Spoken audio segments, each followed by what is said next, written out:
I'm Mike Quackenbush, and this is Till We Make It. Throughout my career, I've been very fortunate because I have worked in front of the cameras as a professional wrestler, referee, ring announcer, and commentator. But I have also worked behind the scenes in wrestling as a promoter, booker, agent, coach, and consultant. And I bring the sum of all these experiences right here to Till We Make It. If you're down with that, what are you waiting for? Go ahead and join the Till We Make It tribe.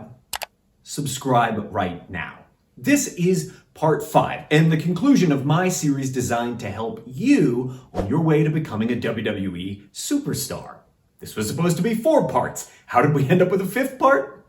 The answer is I got more stuff to tell you. That's what we're going to get to today. If you've not yet watched the 4 installments that precede this one, I strongly urge you to do so. A link's going to appear above so you can start from the beginning. Everything will make way more sense if you start there. We've already covered your preparation, filling out the application, the process that follows, right up to your arrival at the WWE Performance Center at the very top of the tryout weekend. And now we're going to dive in to the people you are going to encounter along the way.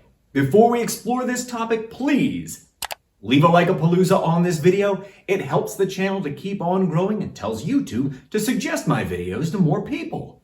Thanks for doing that. There is a ton of multimedia out there about the tumbling exercises you're going to do, the in-ring drills you can expect, about the short promos that you're going to cut as part of the tryout. But what I'm going to share with you now, no one else is talking about. And to start, let's cover the 4 types of people you are going to encounter as part of this tryout experience. You'll recall in the previous video, I alluded to 2 of these 4 groups. Number 1, people that work in the talent department, and those are folks that answer directly to Triple H, and people on the WWE's medical team. That includes trainers and physicians. And here's what you need to know about those 2 groups of people.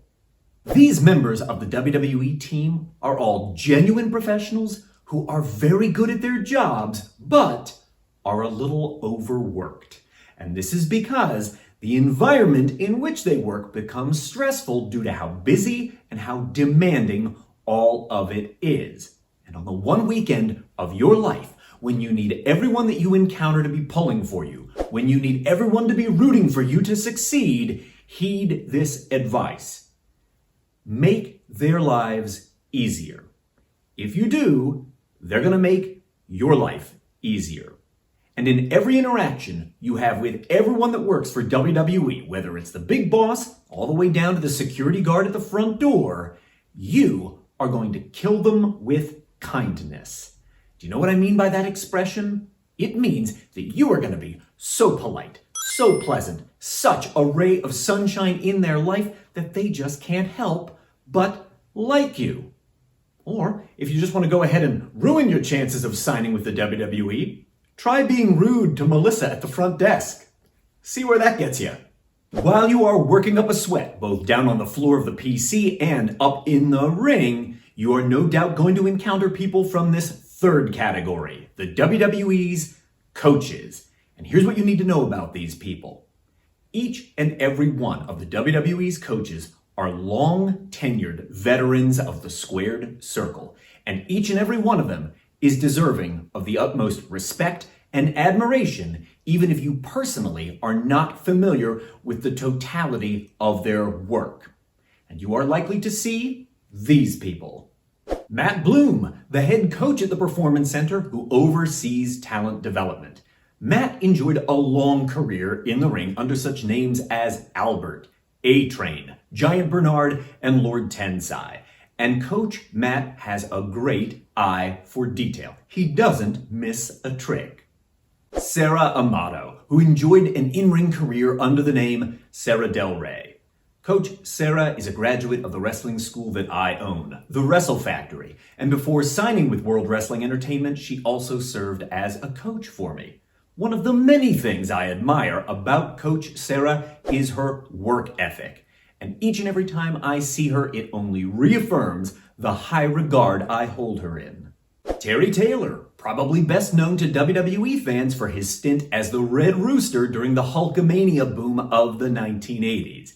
But believe me when I tell you, His time as the Red Rooster in the WWF doesn't even scratch the surface of the long and distinguished career Coach Terry has had.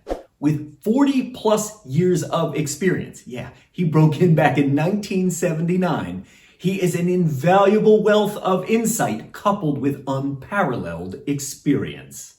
Norman Smiley, who not only enjoyed fame in WCW, but also in Japan and Mexico, where he sometimes performed under the name Black Magic. Coach Norman has been training stars for the WWE for over a decade. In fact, his tenure with them even predates the invention of NXT. It dates all the way back to the FCW developmental territory. Coach Norman is quite simply the most patient coach I have ever observed in all of wrestling. And between the ropes, he is smooth as silk. Robbie Brookside, who enjoyed a long in-ring career under the name Robbie Brookside. Coach Robbie came up during the latter years of the golden era of World of Sport Wrestling on ITV in Great Britain.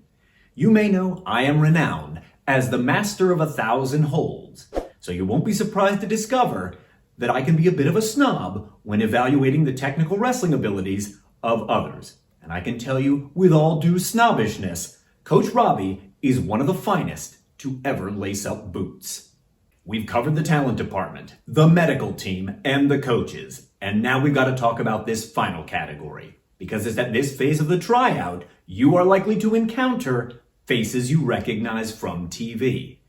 It's entirely probable that this is when you might see a Shawn Michaels or a William Regal out on the floor of the PC, either interacting with the candidates or watching from a vantage point to assess the group.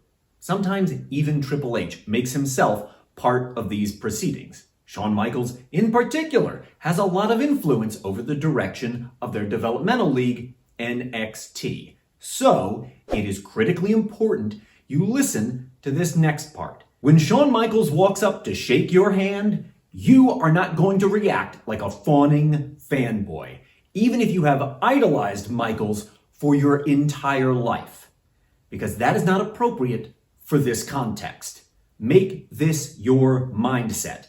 In the tryout context, you are a candidate for hire, and Michaels must be regarded as your future boss. In this scenario, he has a lot of sway over who gets hired and who does not.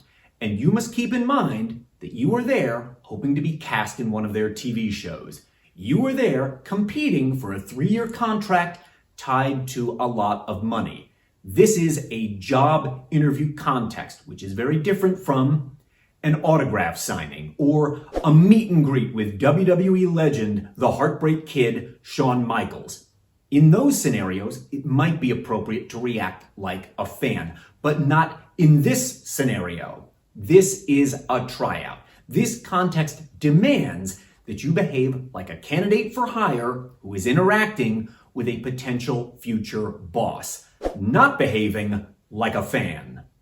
If you end up in the top 5 or 6% of the candidates auditioning at your tryout, you may be offered a 3-year deal with the WWE. And when you sign that contract, you'll be expected to relocate to the greater Orlando area down in Florida, where you'll begin training inside the Performance Center about 4 days a week.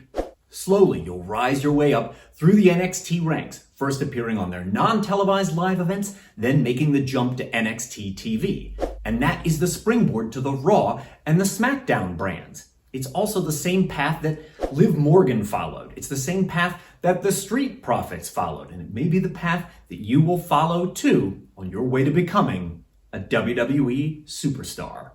Although this is the end of my series on how to become a WWE Superstar, if you need to book a one-on-one consultation with me, you can find a link to my Wizio page down below in the descriptus. And in the video appearing on screen, I've got a whole bunch of extra tips to make sure you pass your WWE tryout with flying colors. It's essential viewing. And for essential reading, grab my book over on Amazon, 7 Keys to Becoming a Better Performer. A book I wrote for fellow pro wrestlers. Was good enough for Alexa Bliss. It was good enough for Seth Rollins. I think it'll be good enough for you too.